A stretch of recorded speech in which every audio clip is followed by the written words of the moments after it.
नुमा मुफ्ती किफ़ायतुल्लाह की प्रोग्राम अब पता चला में गुफ्तगू बोले केपी बलोचिस्तान और सिंध में नून लीग की हिमायत करेंगे। इलेक्शन में पता चल जाएगा कि हमारा और इत्तेहादियों का हजम क्या है।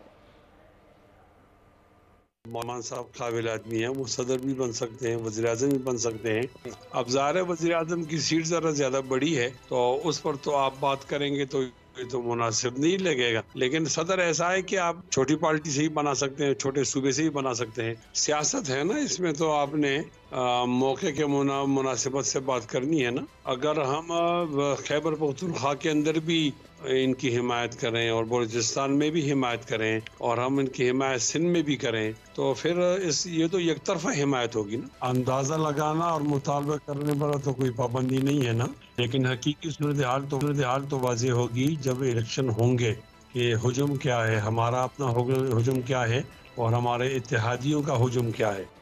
और आपको खबर दें, कराची में डाकू ने एक और जान ले ली। गुलिस्तान जोहर में